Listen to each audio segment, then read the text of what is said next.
آج ہم 11ویں کا لنگر تو کھا لیتے ہیں لیکن حضور غوث اعظم رضی اللہ تعالیٰ عنہ کی طرح سچ نہیں بولتے. ہر مہینے 11ویں منائیں گے لیکن حضور غوث اعظم کے کردار کو زندہ نہیں کریں گے. 11ویں پکانے سے زیادہ بہتر عمل یہ ہے کہ جس طرح ساری زندگی شیخ عبد القادر جیلانی نے سچائی کے ساتھ گزاری ہے، آپ 11ویں پکانے کے بغیر ساری زندگی سچائی کے ساتھ گزاریں. قیامت کے دن حضور غوث اعظم کے قدموں میں اللہ آپ کو اٹھائے گا. لیکن 11ویں کھاتے رہیں، 11ویں پکاتے بھی رہیں، کرامات بھی بیان کرتے رہیں اور اپنے کردار میں حضور غوث اعظم کا کردار نہیں ہے، اپنی ذات میں سچائی نہیں ہے، بات بات پہ جھوٹ، ہر لمحے فراڈ، یہ کیسا حضور غوث اعظم کا مرید اور پیروکار ہے؟ آج کل مارکیٹوں میں، عدالتوں میں جھوٹے گواہ مل جاتے، پیسے دے کے آپ گواہ خرید لیں. ایک اسلامی ریاست ہو اور وہاں یہ دستور ہو کہ ہمیں گواہوں کی ضرورت ہے، پیسوں کے ساتھ گواہ ملتے ہوں، تو پھر کہاں سے آئے امانت داری اور کہاں سے آئے گھر میں سکون اور کہاں سے ریاست جنت کا منظر کیسے پیش کرے؟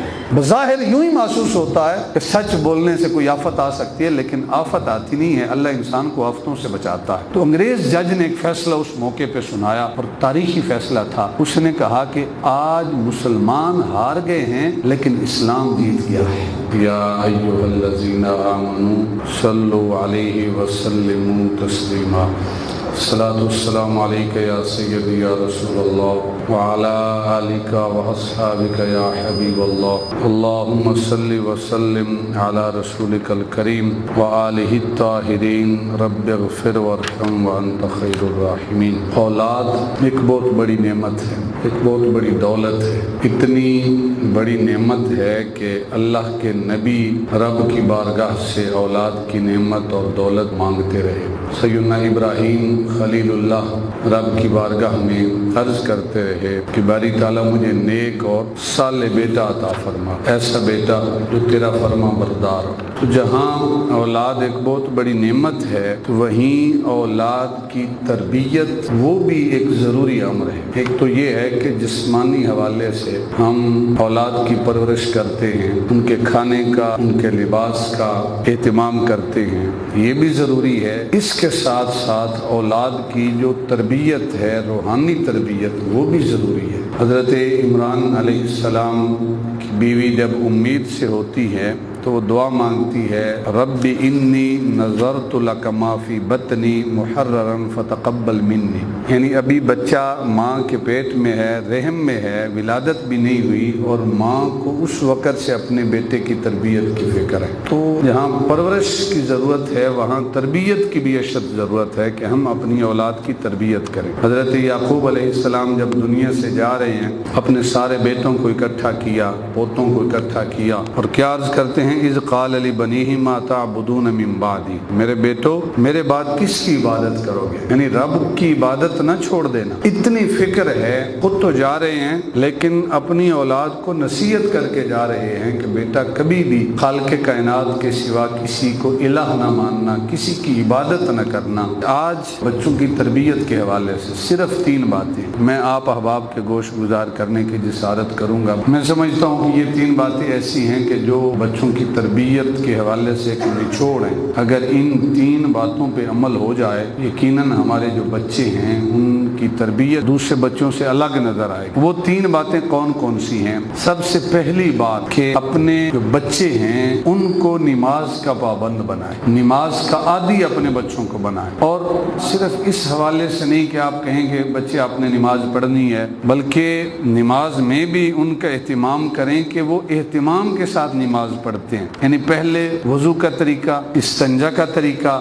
اور اس کے ساتھ ساتھ کہ نماز پڑھنی ہے تو بچے پورے اہتمام کے ساتھ، آرام کے ساتھ، ٹکرے مار کے واپس نہیں آ جانا. سب سے بہترین طریقہ تو پریکٹیکلی یہ ہے کہ آپ خود آرام سے سکون کے ساتھ نماز پڑھیں، آرام سے وضو کا اہتمام کریں. تمہارا بیٹا تمہیں دیکھے گا تو وہ بھی اسی طرح نماز پڑھنے کی کوشش کرے گا جیسے تم پڑھتے ہو. اللہ کے محبوب کا فرمان ہے نا کہ ان تعبد اللہ کأنک تراہ فإن لم یکن تراہ فإنہ یراک، کہ رب کی عبادت اس طرح کرو گویا کہ تم رب کو دیکھ کر اس کی عبادت کر رہے ہو. تم رب کو دیکھ کر کہہ رہے ہو الحمدللہ رب العالمین. تمام تعریفیں اس اللہ کے لیے ہیں جو عالمین کا رب ہے. الرحمن الرحیم، جو رحمان بھی ہے رحیم بھی ہے. مالک یوم الدین، جو یوم جزا کا مالک ہے. اس کی عبادت اس طرز پہ کرو، اس صورت میں نماز پڑھو گویا گویا تم اس کا دیدار کر رہے ہو. اور اگر اتنا زہد اور تقوی اس نہج پہ نہیں ہے تو کم از کم پھر یہ ہونا چاہیے فَإِن لَمْ تَكُنْ تَرَاهُ فَإِنَّهُ يَرَاكَ. اگر تمہارے اندر تقوی اتنا نہیں ہے کہ اس کیفیت میں نماز پڑھو گویا تم خدا کو دیکھ رہے ہو, تو کم از کم تقوی اس نہج پر ہونا چاہیے, اس طرز پہ تم نماز پڑھو کہ میں اللہ کے حضور کھڑا ہوں اور میرا خدا مجھے دیکھ رہا ہے. یہ نظریہ ہوگا کہ میرا خدا مجھے دیکھ رہا ہے, تو پھر وسوسے اور دنیاوی معاملات نماز میں دخل اندازی نہیں کریں گے. اللہ کے محبوب کا فرمان ہے من توضأ نحو وضوئی ھذا, جس طرح میں نے وضو کیا آرام سے اہتمام کے ساتھ, جس نے میرے وضو کی طرح وضو کیا, ثم صلی رکعتین, اور پھر اس نے 2 رکعتیں پڑھی, 2 رکعت نوافل اس نے ادا کیے, لا یحدث فیہما نفسہ, ایسی 2 رکعتیں اس نے پڑھی ہیں کہ ان 2 رکعتوں میں دنیا کے وسوسے اسے نہیں آئے. خشوع و خضوع کے ساتھ اس نے 2 رکعتیں پڑھی, رب کو حاضر ناظر جان کر اس نے 2 رکعتیں نوافل کی پڑھی, باوضو ہو کر, صحیح وضو کر کے. تو اللہ کے محبوب ارشاد فرماتے ہیں, یہ صحیح بخاری شریف کی یہ حدیث مبارکہ ہے, غفر لہ ما تقدم من ذنبہ, اللہ رب العزت اس کے پچھلے سارے گناہوں کو معاف کر دیتا ہے صرف 2 رکعت نفل کے ذریعے. لیکن شرط کیا ہے کہ وہ 2 رکعت ایسے پڑھے جائیں کہ پورے اہتمام کے ساتھ پڑھے جائیں, وضو آہستہ آرام کے ساتھ کیا جائے, اور رب کو یاد کرتے ہوئے خشوع و خضوع کے ساتھ اس نظریے کے ساتھ 2 رکعت پڑھے جائیں کہ میرا رب تو مجھے دیکھ رہا ہے. اس کیفیت میں جب آپ اپنے بچوں کی تربیت کریں گے تو آپ کے بچے بھی اسی خشوع و خضوع کے ساتھ, یعنی ایک ظاہری نماز ہے, ایک باطنی نماز ہے. ظاہری یہ ہے کہ آپ 2 رکعت مکمل کرتے ہیں, 4 رکعت مکمل کرتے ہیں, اور باطنی نماز یہ ہے کہ آپ خشوع و خضوع کے ساتھ پڑھتے ہیں. آپ اس نظریے سے نماز پڑھتے ہیں کہ میں 2 رکعت ادا کر رہا ہوں, اللہ رب العزت اس سے مجھے قلبی سکون عطا کرے گا. قلبی سکون کی خاطر پڑھیں گے, اس نماز کے ساتھ روحانیت بھی ملے گی, اور وہ نماز جو ہے آپ کو برائی اور بے حیائی سے بھی بچائے گی. اور جب آپ اس خشوع و خضوع کے ساتھ نماز پڑھیں گے, آپ کے بچے بھی اسی خشوع و خضوع کے ساتھ نماز پڑھیں گے. تو پہلا کام آپ نے کیا, بچوں کو سکھانا ہے کہ اس کو نماز کا پابند بنانا ہے. اور اس کو نماز کا پابند بنانے سے پہلے ضروری کام یہ ہے کہ آپ خود نماز کے پابند بنیں. آپ نماز کا اہتمام صحیح معنوں میں کریں, پاکیزگی کا لحاظ رکھتے ہوئے کریں. یہ آپ دیکھتے ہیں اکثر کہ جو بڑی بڑی مچھلیاں ہوتی ہیں ان کو انہوں نے ٹرین کیا ہوتا ہے کہ وہ بڑے اونچا اونچا جا کے چھلانگ لگاتی ہیں. وہ کیسے ان کو ٹرین کرتے ہیں؟ اس کا انداز یہ ہوتا ہے کہ پہلی مرتبہ جب وہ بڑی مچھلی چھلانگ لگاتی ہے نا, تو وہ اس مچھلی کے منہ میں ایک چھوٹی مچھلی ڈال دیتے ہیں خوراک کے طور پہ. تو وہ خوش ہوتی ہے کہ مجھے خوراک ملی ہے, مجھے انعام ملا ہے. تو دوبارہ وہ پھر چھلانگ لگاتی ہے, وہ پھر اس کے منہ میں مچھلی ڈالتے ہیں. تیسری مرتبہ وہ پھر چھلانگ لگاتی ہے تو اس کے منہ میں پھر وہ چھوٹی مچھلی ڈال دیتے ہیں جو بڑی مچھلی کی خوراک ہوتی ہے. تو اس کی عادت بن جاتی ہے کہ جب بھی کوئی اسے اشارہ کرتا ہے تو وہ اسی طرز پہ بڑی بڑی لمبی لمبی پتہ نہیں کتنے کتنے فٹ چھلانگ لگاتی ہے. تو اشارہ یہ ہے کہ اگر آپ اپنے بچوں کو نماز کا پابند بنانا چاہتے ہیں, جب ایک مرتبہ وہ نماز پڑھے اس کو انعام سے نوازیں, اسے شاباش دیں کہ بیٹا آپ نے بڑا اچھا کام کیا. اس کام کے اوپر آپ نے پابندی اختیار کرنی ہے. گھر میں جائیں, آپ کی بیوی ہے, وہ مصلی کے اوپر بیٹھی ہے, وہ نماز پڑھ رہی ہے, وہ صلاۃ التسبیح ادا کر رہی ہے, وہ بیٹھ کے قرآن کی تلاوت کر رہی ہے, تو اسے بھی کہیں کہ ماشاءاللہ آپ مصلی پہ بڑی خوبصورت لگ رہی ہے, آپ نماز بڑی خشوع و خضوع سے پڑھتی ہیں, آپ قرآن کی تلاوت بڑے اچھے انداز میں اور باقاعدگی سے کرتی ہیں. اس کی آپ تعریف کریں گی تو وہ اس پر خوش ہوگی اور مزید اس کے ساتھ مداومت کے ساتھ اپنے اس عمل کو اختیار کرے گی. پہلا کام جو بچوں کو سکھانے والا ہے وہ یہ کہ آپ نے بچوں کو نماز کا پابند بنانا ہے. صرف 3 کام بچوں کی تربیت کے لیے آج کے اس مختصر ٹائم میں نے بیان کرنے ہیں. دوسرا کام کہ بچوں کو خدمت کا عادی بنائیں, یعنی آپ کے گھر میں بے شمار نوکر ہوں گے, اس کے باوجود پھر بھی آپ اپنے بچوں کو خدمت کا عادی بنائیں. جب بڑے اٹھتے ہیں تو بچوں کو یہ کہیں کہ بیٹا آپ نے جوتے سیدھے کرنے, مہمان جا رہے ہیں, بزرگ اٹھے ہیں, آپ نے پہلے ان سے اٹھ کے, ہر روز بتانا نہ پڑے, اٹھ کے آپ نے جوتے سیدھے کرنے. یہ خدمت ہے. جو اس خدمت میں بڑا ہوگا تو وہ کہے گا یار یہ میرا کام ہے, وہ بعد میں شرم محسوس نہیں کرے گا. اور اگر شروع سے ہی نوالا بھی آپ نے اس کے منہ میں ڈالنا شروع کیا ہے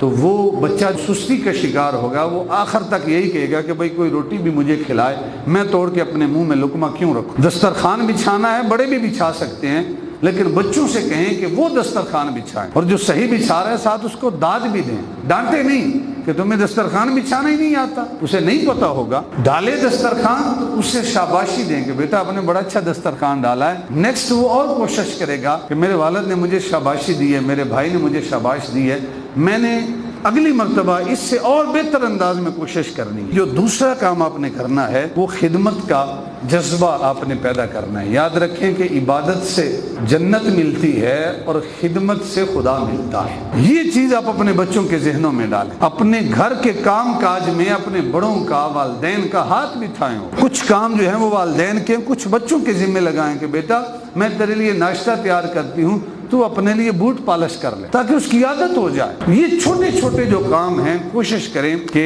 اپنے جو بچے ہیں ان کو ان چیزوں کا عادی بنائیں۔ دو چیزیں ہو گئی، ایک نماز کا پابند بنانا ہے، دوسرا خدمت کا عادی اپنے بچے کو بنانا ہے۔ تیسری اور آخری شے کہ اپنے بچے کو سچ بولنا سکھائیں۔ یہ صرف 3 باتیں اگر ہمارے بچے سیکھ لیں، نماز کی پابندی کے ساتھ ان کے اندر وقت کی پابندی آئے گی۔ دوسرا خدمت کا عادی بنائیں، خدمت کی عادت کے ساتھ وہ کام چور نہیں بنیں گے، بعد میں جو بھی کام آئے گا وہ خوش دلی سے کریں گے، یار اس کام پر مجھے شاباشی ملی ہے، اس کام پر مجھے شاباشی ملی ہے۔ تیسرا کام کہ بچوں کو سچ بولنا سکھائیں۔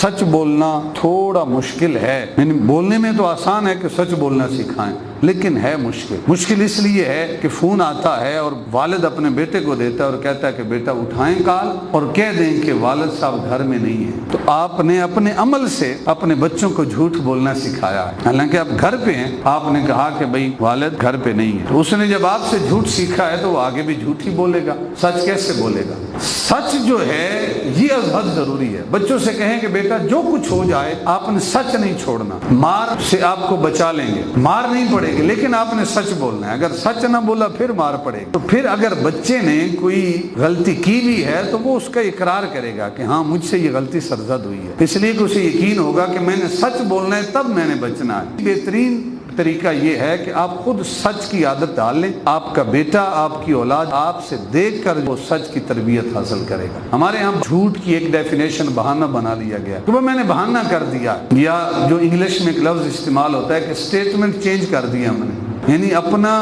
جو بیان تھا وہی ہم نے بدل لیا۔ آج کل مارکیٹوں میں، عدالتوں میں جھوٹے گواہ مل جاتے، پیسے دے کے آپ گواہ خرید لیں۔ ایک اسلامی ریاست ہو اور وہاں یہ دستور ہو کہ ہمیں گواہوں کی ضرورت ہے، پیسوں کے ساتھ گواہ ملتے ہوں، تو پھر کہاں سے آئے امانت داری اور کہاں سے آئے گھر میں سکون اور کہاں سے ریاست جنت کا منظر کیسے پیش کرے؟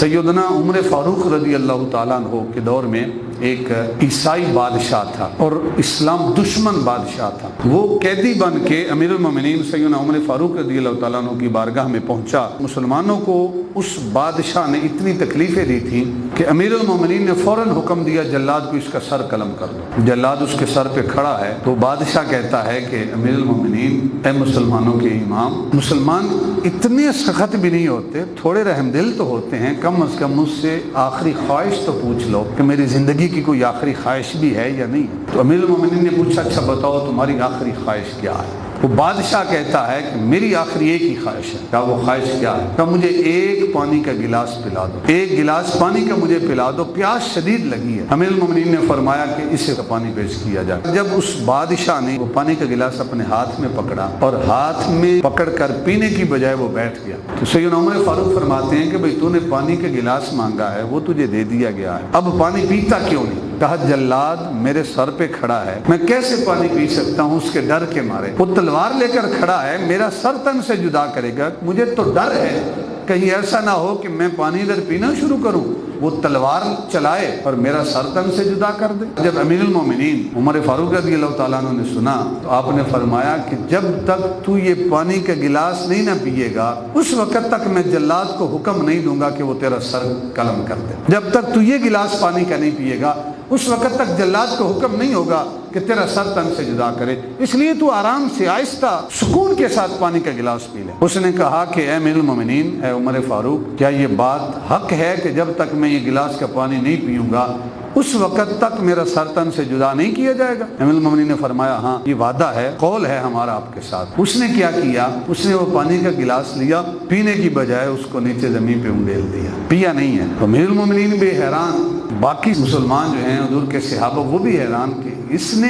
پہلے پانی کے گلاس مانگا، جب اسے دیا گیا اس نے کہا کہ بھئی جلاد میرا سر نہ قلم کر دے، پھر وہ بھی گارنٹی دی گئی جب تک پیے گا نہیں تیرا سر نہیں قلم کرے گا، اور اب اس نے وہ پانی نیچے زمین پہ گرا دیا، سمجھ نہیں آئی۔ تو بادشاہ کہتا ہے کہ امیر المومنین آپ نے میرے ساتھ وعدہ کیا ہے، آپ نے قول کیا ہے کہ جب تک یہ پانی کا گلاس میں پی نہیں لوں گا اس وقت تک آپ میرا سر تن سے جدا نہیں کریں گے، مجھے قتل نہیں کریں گے، لہذا یہ تو پانی جو ایک گلاس کا اسی پانی کے متعلق وعدہ تھا، اور اب وہ پانی چونکہ میں نے زمین پہ گرا دیا ہے لہذا اب نہ یہ پانی میں پی سکتا ہوں اور نہ آپ مجھے قتل کر سکتے ہیں، اس لیے آپ نے وعدہ کیا، آپ نے وعدے کی پابندی کرنی ہے۔ تو امیر المومنین نے سنا تو حیران رہ گئے، سارے مسلمان حیران ہیں کہ بھئی اس نے کیسا کام کیا۔ امیر المومنین نے فرمایا ٹھیک ہے، ہم نے تیرے ساتھ وعدہ کیا تھا، قول کیا تھا، اب اس قول کو سچا بھی کریں گے، جھوٹ نہیں بولیں گے، اب ہم تیرا سر تن سے جدا نہیں کرتے۔ کہا پھر مجھے آپ نے رہائی میں بھی نہیں ڈالنا، مجھے آزاد بھی کرنا ہے۔ کہا جا، ہم نے تجھے آزاد بھی کر دیا ہے، جب تیری جان بخشی کر دی اب تجھے آزاد بھی کر دیا۔ مسلمان پریشان ہیں کہ اس نے اتنے ظلم کیے ہیں، اسے کیسے چھوڑا جا رہا ہے، یہ تو پھر مسلمانوں کے اوپر ظلم کرے گا۔ جب امیر المومنین نے اس کو آزاد کیا کہ جا ہماری طرف سے تو آزاد ہے، جہاں جانا چاہتا ہے چلا جا، اس عیسائی بادشاہ نے جب امیر المومنین کا وہ وعدہ دیکھا، وعدے کی پابندی دیکھی، اس کے اوپر سچائی دیکھی کہ زبان سے ایک لفظ نکلا ہے، پھر اس کے اوپر ڈٹ کر کھڑے ہو گئے، اس کے خلاف نہیں گئے۔ کہا امیر المومنین آپ نے ایک لفظ بول کر اس کے اوپر پہرا دے کر اسلام کی سچائی میرے سامنے واضح کر دی ہے، اب میں دین عیسائیت کو چھوڑتا ہوں، محمد عربی کا کلمہ پڑھائیں اور مجھے بھی محمد عربی کا غلام بنا دیجیے۔ تو جو مسلمان پریشان تھے کہ اس عیسائی بادشاہ کو چھوڑ رہے ہیں، یہ تو ظلم و ستم کرے گا، وہی جب کلمہ پڑھ کے دائرہ اسلام میں داخل ہوا تو سچائی کا جو اثر ہے وہ مسلمانوں کے اوپر پڑا۔ تو تیسرا کام آپ نے کیا کرنا ہے، اپنے بچوں کو سچ بولنا سکھانا ہے، اور سچ وہ کب بولیں گے جب آپ خود سچ بولیں گے۔ اگر آپ خود سچ نہیں بولیں گے تو آپ کے بچے کبھی سچ نہیں بولیں گے۔ ہم حضور غوث اعظم رضی اللہ تعالیٰ عنہ کا ذکر خیر کرتے ہیں، آپ کی 11ویاں مناتے ہیں، 11ویاں پکا کے لنگر بھی کھاتے ہیں، لیکن حضور غوث اعظم رضی اللہ تعالیٰ عنہ کا جو کردار ہے اس کردار کی جھلک ہمارے کردار میں نظر نہیں آتی۔ جب آپ نکل رہے تھے نا تعلیم کے لیے، ماں نے کچھ پیسے دیے، قمیض کے اندر سلائی کر کے دے دی، تو ساتھ ماں نے ایک جملہ کہا کہ بیٹا سچ بولنا، کبھی جھوٹ نہ بولنا۔ راستے میں ڈاکو آئے، انہوں نے کہا بیٹا تیرے پاس کیا ہے؟ کہا میرے پاس اتنی رقم مقدار درہم کی ہے۔ اس نے کہا چھوٹا بچہ ہے جھوٹ بول رہا ہے۔ دوسرا آیا، بیٹا تیرے پاس کیا ہے؟ کہا میرے پاس اتنی مقدار میں پیسے ہیں۔ کہا بچہ ہے جھوٹ بول رہا ہے۔ تیسرا آیا، تیرے پاس بیٹا کیا ہے؟ کہا میرے پاس اتنے درہم ہے۔ کہا کدھر ہے؟ اس نے کہا یہ دیکھیں اندر قمیض کے اندر سلے ہوئے ہیں۔ ڈاکو نے کہا بیٹا تم جھوٹ بول دیتے، جھوٹ بولتے تو آپ کی یہ پیسے بچ جانے تھے، ہم نے کون سا تیری اندر سے تلاشی لینی تھی؟ کہا نہیں، جب میری ماں نے مجھے روانہ کیا تھا تو میری ماں نے مجھے کہا تھا بیٹا جو کچھ بھی ہو جائے جھوٹ نہیں بولنا۔ تو یہ تو 40 درہم ہے، اگر میری جان بھی چلی جائے تو میں کبھی جھوٹ نہیں بولوں گا، میں سچ کا سہارا لوں گا۔ اس چور نے حضور غوث اعظم شیخ عبد القادر جیلانی رضی اللہ تعالیٰ عنہ کو اپنے سردار کے پاس لے کر گیا، کہا کہ یہ چھوٹا بچہ ہے لیکن ماں کی بات اس نے کتنی مانی ہے۔ بڑے ڈاکو نے سنا تو اس نے بھی انٹرویو کیا، کہا کہ جب یہ چھوٹا بچہ ہو کہ اپنی ماں کا اتنا فرما بردار ہے تو میں رب کا بندہ ہو کے رب کا کتنا نافرمان۔ اس نے توبہ کی اور جن لوگوں کا مال چھینا تھا سب کو واپس کر دیا۔ اگر حضور غوث اعظم رضی اللہ تعالیٰ نے جھوٹ بولتے صرف اپنے 40 درہم بچتے، آپ نے سچ بولا تو سارے قافلے والوں کا سامان واپس ہو۔ بظاہر یوں ہی محسوس ہوتا ہے کہ سچ بولنے سے کوئی آفت آ سکتی ہے، لیکن آفت آتی نہیں ہے، اللہ انسان کو آفتوں سے بچاتا ہے۔ آج ہم 11ویں کا لنگر تو کھا لیتے ہیں لیکن حضور غوث اعظم رضی اللہ تعالیٰ عنہ کی طرح سچ نہیں بولتے۔ 11ویں تو پکا لیتے ہیں لیکن حضور غوث اعظم رضی اللہ تعالیٰ عنہ کی طرح سچ بولنا ہمیں گوارا نہیں ہوتا۔ ہر مہینے 11ویں منائیں گے لیکن حضور غوث اعظم کے کردار کو زندہ نہیں کریں گے۔ 11ویں کے نام پہ پیسے بھی اکٹھے کریں گے، لنگر بھی پکائیں گے، حضور غوث اعظم کی کرامات بھی بیان کریں گے، لیکن حضور غوث اعظم کا جو کردار ہے وہ کردار ہمیں اپنے کردار میں نظر نہیں آئے گا۔ 11ویں پکانے سے زیادہ بہتر عمل یہ ہے کہ جس طرح ساری زندگی شیخ عبد القادر جیلانی نے سچائی کے ساتھ گزاری ہے، آپ 11ویں پکانے کے بغیر ساری زندگی سچائی کے ساتھ گزاریں، قیامت کے دن حضور غوث اعظم کے قدموں میں اللہ آپ کو اٹھائے گا۔ لیکن 11ویں کھاتے رہیں، 11ویں پکاتے بھی رہیں، کرامات بھی بیان کرتے رہیں اور اپنے کردار میں حضور غوث اعظم کا کردار نہیں ہے، اپنی ذات میں سچائی نہیں ہے، بات بات پہ جھوٹ، ہر لمحے فراڈ، یہ کیسا حضور غوث اعظم کا مرید اور پیروکار ہیں۔ تیسری بات آپ نے اپنے بچوں کو کیا سکھانی ہے؟ ہمیشہ بیٹا سچ بولنا، جان جاتی ہے تو چلی جائے، نقصان ہوتا ہے تو ہو جائے، لیکن کبھی جھوٹ نہیں بولنا۔ یہ تین باتیں اگر آپ اپنے بچوں کو سکھا لیں، یقین کریں اس سے بڑھ کر اور آپ کے بچوں کے لیے تربیت کوئی نہیں ہے۔ جب ہندوستان اور پاکستان برے صغیر اکٹھا تھا تو ایک جگہ کے اوپر تھوڑا ہندوؤں کا اور مسلمانوں کا آپس میں کیس چل رہا تھا۔ ہندو کہتے تھے کہ ہماری ہے، مسلمان کہتے تھے ہماری ہے۔ جب قومی مسئلہ بن جائے تو معاملہ بڑا لمبا ہو جاتا ہے۔ ہندو کہتے تھے کہ اگر عدالت میں کیس ہمارے حق میں ہوا تو ہم یہاں مندر بنائیں گے۔ مسلمان کہتے تھے کہ اگر ہمارے حق میں کیس ہوا تو ہم یہاں پہ مسجد تعمیر کریں گے۔ جج انگریز تھا، اس نے کہا بھئی کوئی ہے ایسا بندہ جو فیصلہ سنا سکے، جو بتا سکے کہ حقیقت میں یہ جگہ کس کی ہے؟ ہندوؤں نے کہا ہماری نگاہوں میں ایک بندہ ہے۔ کہا وہ کون ہے؟ کہا فلاں صوفی بزرگ بندہ ہے، اللہ کا بڑا نیک بندہ ہے مسلمان، ہندو نہیں ہے۔ ہندو گواہی دے رہے ہیں کہ وہ اللہ کا جو نیک بندہ ہے، جو مسلمان ہے، وہ جو فیصلہ دے دے، وہ کہے کہ مسلمانوں کی ہے ہم دستبردار ہو جائیں گے، وہ کہے کہ ہماری ہے تو مسلمانوں کو دستبردار ہونا پڑے گا۔ تو انگریز جج نے کہا ٹھیک ہے، اس بندے کے اوپر آپ کی رائے متفق ہے تو ہم ڈیٹ رکھ لیتے ہیں، اس ڈیٹ کو مسلمان کو، اس بابا جی کو بلائیں گے، بزرگوں کو، اس نے جو فیصلہ دے دیا اس کے متعلق ہم فیصلہ کر دیں گے۔